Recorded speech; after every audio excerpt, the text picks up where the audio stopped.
दोस्तों, स्वागत है आप सभी का मेरे YouTube चैनल पर। आज के इस वीडियो में हम डिस्कस करने वाले हैं कि गतिज ऊर्जा क्या होती है यानी काइनेटिक एनर्जी, और साथ ही साथ इसकी परिभाषा और इसका सूत्र और इसका डेरिवेशन यानी सूत्र का निगमन भी करेंगे। तो वीडियो इंपॉर्टेंट होने वाली है, बने रहिए वीडियो में लास्ट तक। और चैनल पर पहली बार आए हैं तो चैनल को सब्सक्राइब और कमेंट करना ना भूलें। तो आइए आपको बताते हैं सबसे पहले गतिज ऊर्जा होती क्या है। तो किसी वस्तु में उसकी गति के कारण जो ऊर्जा निहित होती है उसको हम गतिज ऊर्जा कहते हैं। किसी वस्तु में उसकी गति के कारण होने वाली ऊर्जा गतिज ऊर्जा कहलाती है। गतिज ऊर्जा जैसे हम आपको बता दें कि जब आंधी आती है तो टीन उड़ जाते हैं, तो हवा के अंदर जो गतिज ऊर्जा होती है टीन उड़ाने की। जैसे हम किसी कील के ऊपर कोई हथौड़ा मारते हैं तो हथौड़े में ऊर्जा होती है उसको गाड़ने की। तो ये उदाहरण हो गए तुम्हारी गतिज ऊर्जा के। तो बताते हैं कि गतिज ऊर्जा की माप किसमें की जाती है। गतिज ऊर्जा की माप, गतिज ऊर्जा की माप, गतिज ऊर्जा की माप की बात कर लें तो दोस्तों ऊर्जा को जूल में मापा जाता है, चाहे वो गतिज ऊर्जा हो, चाहे स्थितिज ऊर्जा हो, और चाहे आपका कार भी एक तरह की ऊर्जा होती है, तो इसको भी हम जूल में ही नापते हैं। तो गतिज ऊर्जा की माप हमेशा याद रखिएगा जूल में की जाती है। आइए आपको बताते हैं कि गतिज ऊर्जा का निगमन कैसे किया जाता है। माना एक m द्रव्यमान है जो कि विरामावस्था में है, जिस पर कैपिटल F बल लगाते हैं। जब कैपिटल F बल लगाते हैं तो F बराबर हो जाता है m इंटू ए। यहां पर m द्रव्यमान, a स्मॉल a त्वरण है। चूंकि द्रव्यमान विरामावस्था में है इसलिए u 0 रहेगा, यानी प्रारंभिक वेग स्टार्टिंग वेलोसिटी आपकी 0 रहेगी। तो यहां से आपका हो जाएगा m बराबर आपका है ma, तो यहां से a बराबर हो जाएगा F बटे m। ये भी यूज करेंगे हम। आइए आपको बताते हैं कि कार क्या होता है। कार की बात कर लेते हैं। कार हम जानते हैं यानी वर्क, तो इसको W से व्यक्त करते हैं। तो W बराबर होता है F इंटू एस, या गुणे का निशान लगा दे F इंटू एस।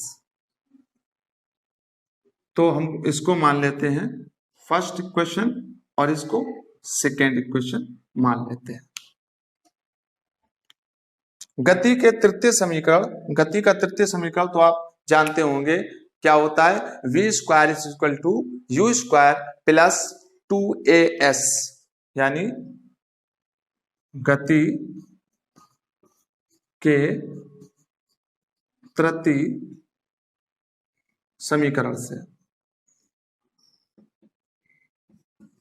क्या बताया था मैंने, v square is equal to U square is equal to plus 2s।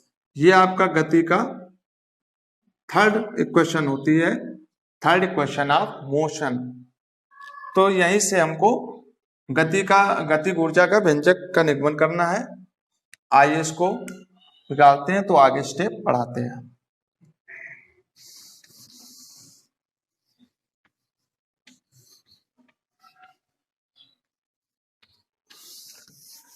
तो मैंने बताया आपको गति का समीकरण U square is equal to 2as।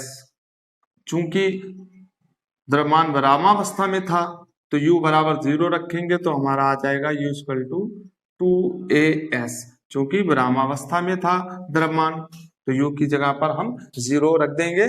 तो यहां से क्या निकल के आ गया, v स्क्वायर बराबर us। तो यहां से हम अगर a की वैल्यू रख दें, a की वैल्यू मैंने बताई थी, निकल के आई थी फर्स्ट समीकरण F बटे m, इक्वेशन फर्स्ट थी मेरी। तो यहां से रख देते हैं तो ये आ जाएगी F बटे m इंटू एस। तो यहां से हो जाएगा, अगर हम 2 को इधर भेज दें तो 1/2 और v स्क्वायर, m को भी भेज देते हैं तो mv square is equal to, ये आपका बन गया f इंटू एस भी लिख सकते हैं। अब मैंने आपको एक क्वेश्चन बताई थी, याद होगी, सेकेंड क्वेश्चन थी मेरी, W is equal to F into S. मैंने एक क्वेश्चन सेकेंड आपको बताया था, W is equal to F into S. तो यहाँ से W की जगह इसको रख दीजिए, देखिए यहाँ पर वैल्यू इसकी W है, तो W की जगह पर इसको लिख दीजिए M V square is equal to W। ठीक है, यहाँ से चूंकि W आ गया और हम जानते हैं कि किया गया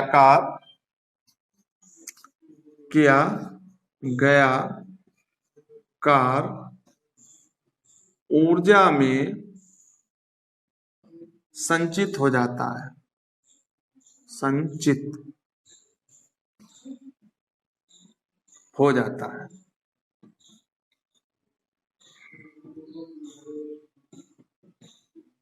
संचित हो जाता है, तो इसलिए हम लिख सकते हैं W बराबर के भी लिख सकते हैं और के के नीचे ई भी लगा सकते हैं, क्योंकि काइनेटिक एनर्जी होता है तो ई से डिनोट कर सकते हैं। तो यहाँ पर अगर हम W की जगह पर के रख दें तो हमारा हो सकता है के E is equal to 1/2 M B square. तो आप जानते होंगे कि गतिज ऊर्जा का यही सूत्र होता है, फार्मूला। आइए इस पर एक आपको न्यूमेरिकल बता देते हैं कि इस पे न्यूमेरिकल किस तरह से आते हैं।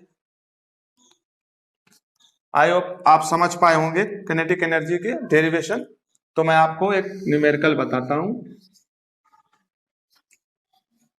जैसे एक पिंड की गतिज ऊर्जा 1 किलोग्राम पिंड की गतिज ऊर्जा कितनी है? 1 जूल। पिंड की गतिज ऊर्जा जब 1 जूल है, इसकी चाल पूछी है, इसकी चाल क्या होगी?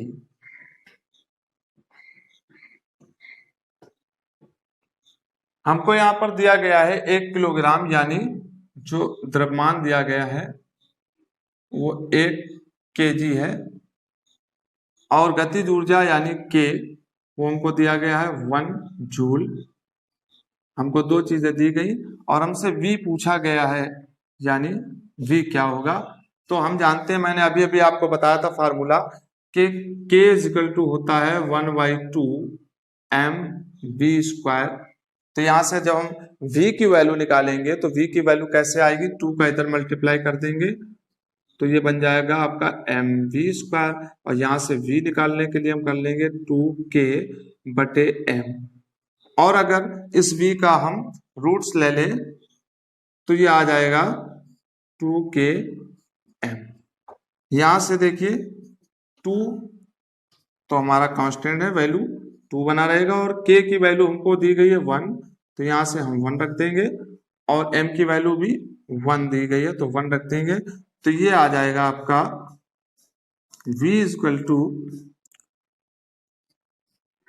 √2, और √2 की वैल्यू हम जानते हैं कि क्या होती है, √2 की वैल्यू होती है 1.414। तो इस तरह से हमारा V यानी वेग निकल कर आ जाएगा 1414। तो इस तरह हम इसकी वेलोसिटी निकाल ली। हमसे चाल पूछी गई थी कि इसकी चाल क्या होगी, तो चाल हमने निकाल ली। मुझे उम्मीद है वीडियो आपको पसंद आया होगा। अगर वीडियो आपको अच्छा लगा हो तो लाइक शेयर जरूर करें। मिलते हैं नेक्स्ट वीडियो में। Thanks for watching and listen to me.